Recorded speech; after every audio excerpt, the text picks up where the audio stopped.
सभी भक्तों को जय श्री राम। मैं विपिन शास्त्री, श्री दुर्गा माता मंदिर, आशियाना कॉलोनी, लुधियाना, पंजाब। विपिन शास्त्री चैनल के माध्यम से आप सभी भक्तों के बीच वैशाख कृष्ण गणेश चतुर्थी व्रत कथा लेकर उपस्थित हो रहा हूँ। कथा श्रवण करने से के पूर्व हम अपने गुरु महाराज इष्ट देव का ध्यान करते हैं। मंगलम भगवान विष्णु, मंगलम गरुड़ध्वजा, मंगलम पुंडरीकाक्ष, मंगलाय तनो हरि। वैशाख कृष्ण चतुर्थी व्रत था।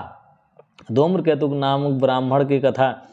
पार्वती जी ने पूछा, वैशाख महीने के किस पक्ष की जो संकटा नामक चतुर्थी कही गई है, उस दिन किस गणेश का किस विधि से पूजन करना चाहिए और उस दिन भोजन में क्या ग्रहण करना चाहिए। गणेश जी ने उत्तर दिया, हे माता, वैशाख कृष्ण चतुर्थी के दिन व्रत करना चाहिए। उस दिन वक्रतुंड नामक गणेश की पूजा करके भोजन में कमलगट्टे का हलवा लेना चाहिए। हे जननी, द्वापर युग में राजा युधिष्ठिर ने इस प्रश्न को पूछा था और उसके उत्तर में जो कुछ भगवान कृष्ण ने कहा था, मैं उसी इतिहास का वर्णन करता हूँ, आप श्रद्धा युक्त होकर सुने। श्री कृष्ण बोले, हे राजा युधिष्ठिर, इस कल्याण दात्री चतुर्थी का जिसने व्रत किया और उसे जो फल प्राप्त हुआ, मैं उसे ही कह रहा हूँ।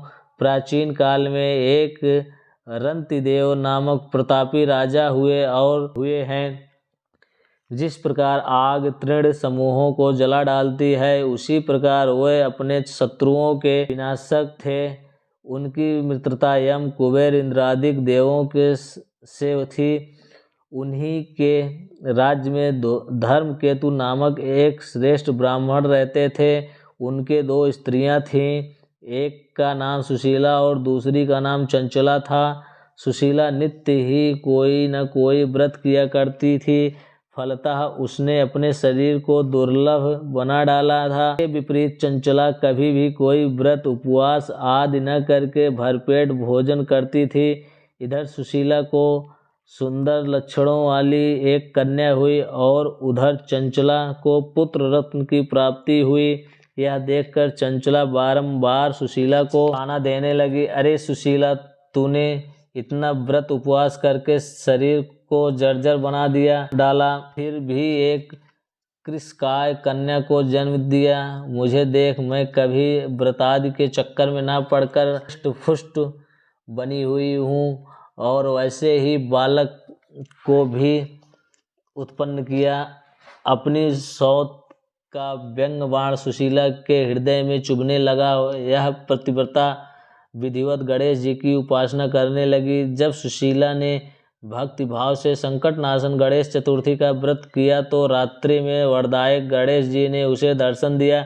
श्री गणेश जी ने कहा, हे सुशीले, तेरी आराधना से हम अत्यधिक संतुष्ट हैं। मैं तुम्हें वरदान दे रहा हूँ कि तेरी कन्या के मुख से निरंतर मोती और मूंगा प्रवाहित होते रहेंगे।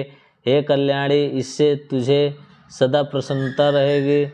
हे सुशीला, तुझे वेद शास्त्र वेत्ता एक पुत्र भी उत्पन्न होगा। इस प्रकार का वरदान देकर गणेश जी वहीं अंतर्ध्यान हो गए। वरदान प्राप्ति के फल स्वरूप उस कन्या के मुख से सदैव मोती और मूंगा झड़ने लगे। कुछ दिनों के बाद सुशीला को यह एक पुत्र उत्पन्न हुआ। तदंतर धर्मकेतु स्वर्गगामी हो गया। उसके मृत्यु के अनंतर चंचला घर का सारा धन लेकर दूसरे घर में जाकर रहने लगी, परंतु सुशीला पतिगृह में रहकर ही पुत्र और पुत्री का पालन पोषण करने लगी। उस कन्या के मुंह में मोती मूंगा गिरने के फलस्वरूप सुशीला के पास अल्प समय में ही बहुत सा धन एकत्रित हो गया। इस कारण चंचला इससे ईर्ष्या करने लगी। एक दिन हत्या करने के उद्देश्य से चंचला ने सुशीला की कन्या को कुएं में ढकेल दिया। उस कुएं में गणेश जी ने उसकी रक्षा की और वह बालिका सकुशल अपनी माता के पास लौट आई।